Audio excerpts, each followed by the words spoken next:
हाल में संपन्न विधानसभा चुनावों में पूरी तरीके से ध्वस्त होने के बाद और विपक्ष के इस तथाकथित इंडिया गठबंधन के देखी जमाने की यारी बिछड़े सभी बारी बारी की तरह छिन्न भिन्न होने के बाद मुझे लगता है विक्षिप्तता में, बौखलाहट में अब कांग्रेस पार्टी बहुत आपत्तिजनक और अनर्गल बयान देने पर आ गई है। कांग्रेस अध्यक्ष श्री मल्लिकार्जुन खड़गे जी ने जिस प्रकार के आधारहीन अशांति उत्पन्न करने की आशंका से अनर्गल बयान देने का प्रयास किया है, उसके ऊपर हम यह साफ करना चाहते हैं कि खड़गे जी, हां यह सच है कि भारतीय राजनीति में बहुत सारी चीजों का पटाक्षेप हो रहा है। राजवंशों की सत्ता 1947 में समाप्त हुई थी।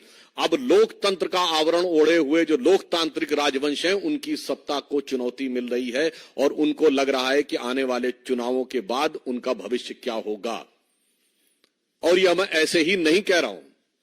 आप उत्तर से दक्षिण तक देखें तो 2019 के लोकसभा चुनावों में देश की प्रबुद्ध जनता ने इंटाइटलमेंट के आधार के ऊपर जो लोग लोकतंत्र के नाम पर राजतंत्र चला रहे थे, चाहे कश्मीर में अब्दुल्ला और मुफ्ती परिवार हो, वो लोग चुनाव हारे, पंजाब में बादल परिवार चुनाव हारा, हरियाणा में हुड्डा परिवार चुनाव हारा, अशोक गहलोत जी का बेटा चुनाव हारा, उत्तर प्रदेश में अखिलेश यादव जी की पत्नी चुनाव हारी, चौधरी अजीत सिंह और उनके बेटे चुनाव हारे, बिहार में लालू प्रसाद यादव जी की बेटी चुनाव हारी, फिर चाहे तेलंगाना में केसीआर जी की बेटी चुनाव हारी हो, अथवा परिवारवाद के सबसे बड़े प्रतीक श्री राहुल गांधी जी चुनाव हारे। तो खड़गे जी, यह सत्य है। जो आपको डर लग रहा है कि इसके बाद ये लोकतांत्रिक राजवंशों के लिए चुनाव के का भ्रम जनता के सामने रखकर राजनीति करना संभव नहीं हो पाएगा, क्योंकि अब भारत में वास्तविक लोक सत्ता का प्रादुर्भाव हो गया है।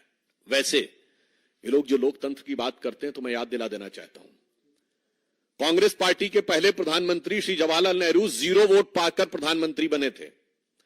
अप्रैल 1946 में कांग्रेस कार्य समिति की बैठक में 16 कांग्रेस कमेटियों में से एक ने पट्टाभी सीतारमैया को और एक ने कृपलानी जी को वोट दिया था, और बाकी सारे के सारे वोट सरदार पटेल को मिले थे और 0 वोट जवाहरलाल नेहरू को मिले थे। और इस बात की, उस घटना के अंदर का point by point, minute by minute reference Kripalani की किताब माई डेज विद गांधी में है, मौलाना आजाद की किताब इंडिया विंस फ्रीडम में है, दुर्गा दत्त की किताब India from Curzon to Nehru and thereafter में है। और जो अंतिम प्रधानमंत्री हुए, हो सकता है कि वो व्यवहारिक दृष्टि से कांग्रेस पार्टी के अंतिम ही प्रधानमंत्री भविष्य के लिए सिद्ध हों, doctor Manmohan Singh, the accidental prime minister, उनको कोट कर रहा हूं। प्रणब मुखर्जी जी की पुस्तक का विमोचन करते समय सोनिया गांधी जी की उपस्थिति में स्वयं डॉक्टर मनमोहन सिंह जी ने कहा कि जब मुझे प्रधानमंत्री बनने के लिए कहा गया तो मैं प्रणब दा के पास गया, मैंने कहा प्रणब दा आप मुझसे अधिक योग्य हैं। डॉक्टर मनमोहन सिंह कहते प्रणब दा आप सबसे अधिक योग्य हैं, मगर मैडम ने मुझे कहा है। लोकतंत्र का अद्भुत स्वरूप है। पहले प्रधानमंत्री से लेके अंतिम प्रधानमंत्री तक, 0 वोट से लेके 0 वोट तक प्रधानमंत्री बनाने वाले लोग आज कहते हैं कि लोकतंत्र हमें समझ में नहीं आता है और लोकतंत्र के वास्तविक रक्षक वो हैं। फिर मैं कह रहा हूं, भारत के इतिहास में इनके जितने प्रधानमंत्री बने, इंदिरा गांधी जी क्या चुन के आई पहली बार? नहीं, कांग्रेस के अंदरूनी लड़ाई, इंडिकेट सिंडिकेट की लड़ाई में गूंगी गुड़िया के रूप में आई। स्वर्गीय राजीव गांधी जी का चुन के आए? नहीं, इंदिरा जी की दुखद हत्या से उपजी परिस्थितियों के कारण बनाए गए। श्री पीवी नरसिम्हा राव कैसे बने सबको पता है, और डॉक्टर मनमोहन सिंह सबको पता है। तो भारत के राजनीतिक इतिहास में लोकतांत्रिक ढंग से अगर किसी पार्टी के 2 ही प्रधानमंत्री चुन के आए, जो जनता के सामने हमने रखा यह प्रधानमंत्री होना चाहिए और जनता ने चुन के कहा यही प्रधानमंत्री होना चाहिए, एक श्री अटल बिहारी वाजपेयी और एक श्री नरेंद्र मोदी। क्या बात करते हैं। और जहां तक लोकतंत्र की रक्षा की बात है, तो जवाहरलाल नेहरू जी ने मजरूर सुल्तानपुरी को 2 साल इसलिए जेल में रखा था कि उन्होंने आर्टिकल लिख दिया था कि नेहरू जी की स्टाइल ऑफ फंक्शनिंग में हिटलर की झलक नजर आती है। और आज हिटलर की मौत कितने क्या क्या बोला जाए, कब्र खुदेगी, कुत्ते की मौत जैसे शब्द बोलकर जलवाए जलाल से जलवा अफरोज हो रहे हैं और कह रहे हैं लोकतंत्र नहीं है। फिर आप देखिए, और इतना ही नहीं, मौलाना आजाद ने अपनी किताब इंडिया विंस फ्रीडम में लिखा है कि नेहरू जी को किसी दूसरे की तारीफ बर्दाश्त नहीं थी अपने सामने। ये वो 40 पेज हैं जो उन्होंने कहा था कि उनकी मृत्यु के 30 साल बाद प्रकाशित किए जाएं, जो 1988 में प्रकाशित हुए थे। आइए साहब, राजीव गांधी जी के जमाने में एक अखबार उनके खिलाफ लिख रहा था तो उसके ऊपर इनकम टैक्स का छापा और बिजली काट दी गई थी। और आज की युवा पीढ़ी को याद रखना चाहिए, राजीव गांधी जी के जमाने में एक पोस्ट एंड टेलीग्राफ एक्ट आया था, जिसमें सरकार को यह अधिकार दिया गया था कि वो जिसकी चाहे चिट्ठी खोलकर पढ़ सकती और आपत्तिजनक बात लिखे तो कार्रवाई भी हो सकती। जैसे आप कल्पना करिए कि सरकार आज आपके सारे कम्युनिकेशन पढ़े और पढ़कर केवल उसी के आधार पर कार्रवाई कर सके। वो तो ज्ञानी जैल सिंह जी ने उसे पास नहीं होने दिया था। पीवी नरसिम्हा राव, अभी मैं इंदिरा जी की बात नहीं कर रहा हूं, पीवी नरसिम्हा राव, भारत की एकमात्र सरकार जो पैसा लेकर अपने को विश्वास मत प्राप्त किया, यह कोर्ट में साबित हुआ। 1994 झारखंड मुक्ति मोर्चा रिश्वत कांड, झारखंड मुक्ति मोर्चा के 3 सांसदों ने पैसे लिए 1-1 करोड़ और बैंक अकाउंट्स में बरामद हो गए वो पैसे। वैसे आज भी बरामद हो रहे हैं, बहुत थोड़े से बरामद हुए हैं, अभी तो 36 लाख बरामद हुए हैं, 2 ठो BMW बरामद हुई हैं। पर सोचिए कि इनकी फितरत तो कितनी पुरानी है कांग्रेस साथ गठबंधन। एकमात्र प्रधानमंत्री जो उसके बाद भ्रष्टाचार के आरोपों में अदालत की चौखट पे खड़े हुए।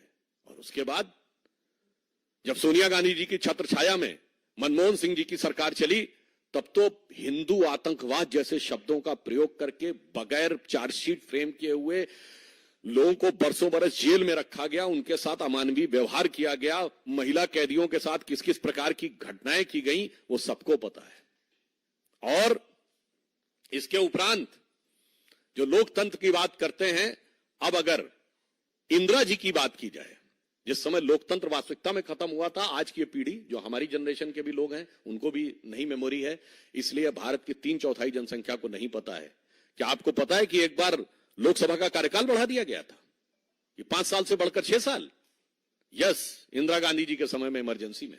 आपको पता है कि मूल अधिकार समाप्त कर दिए गए थे। और मैं याद दिलाना चाहता हूं कि लालू प्रसाद यादव जी की बेटी का नाम मीसा है। वो क्यों है? MISA एक एक्ट था, maintenance of internal security act during emergency, जिसमें अगर किसी को जेल में डाल दिया जाए तो वो जमानत के लिए अर्जी नहीं दे सकता था, वो कोर्ट नहीं जा सकता था। एक बार जेल में गए तो अंदर, न वकील, न अपील, न दलील, अंदर। और उन्होंने उस समय संकल्प लिया था कि कांग्रेस को मैं उखाड़ फेंकूंगा, इसलिए अपनी पुत्री का नाम मीसा रख रहा हूं, ताकि जब भी पुत्री का नाम पुकारूंगा तो याद आएगा। और आज कहां से कहां पहुंच गए वो सबको दिखाई पड़ रहा है। अब मैं याद दिलाना चाहता हूं, ये जिस प्रकार की चीजें थी, आज मैं याद दिलाना चाहता हूं कांग्रेस पार्टी को, क्या कोई ऐसा भी व्यक्ति है जो कांग्रेस पार्टी का सांसद रहने के बाद 1 साल के गैप के बाद सुप्रीम कोर्ट का जज बन जाए?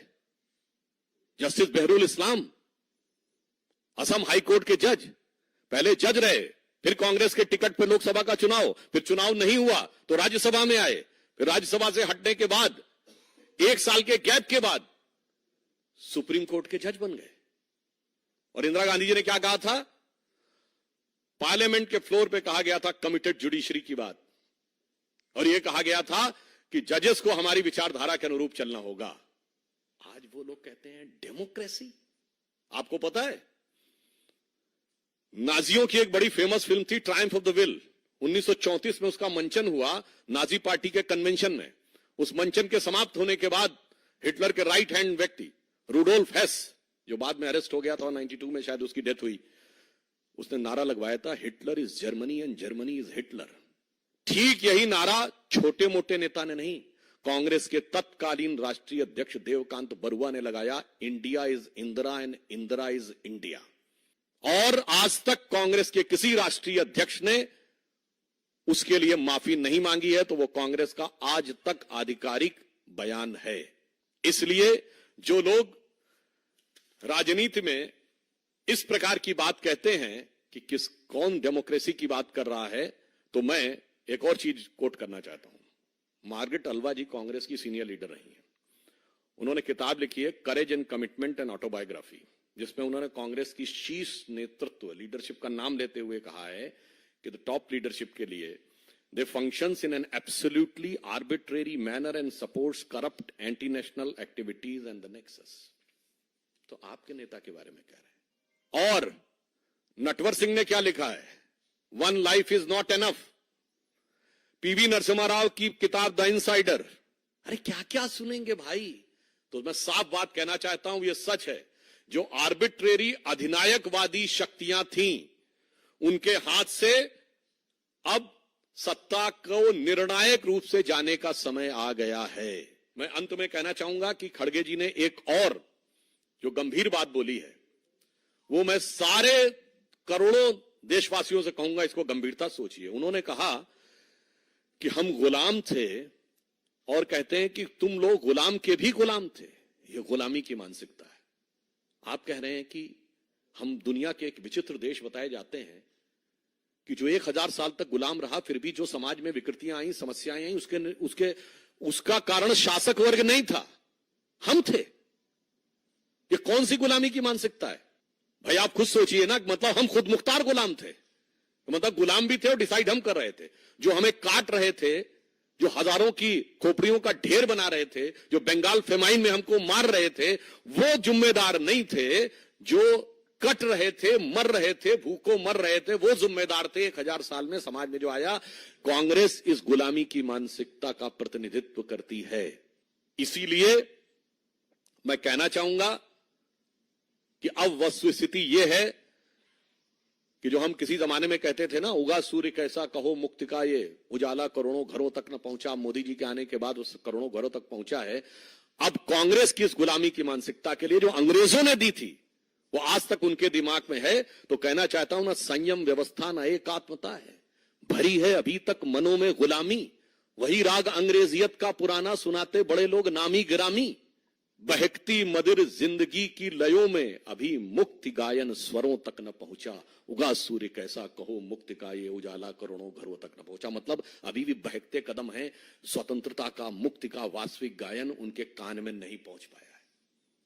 इसलिए यह सच है कि गुलामी की मानसिकता से इस देश को मुक्त करने का निर्णय जो देश की जनता ने लिया था, I am quoting again, on 18th of May 2014 the Sunday guardian of London, जिन्होंने हमें गुलाम बनाया, उनके अखबार को कोट कर रहा हूं।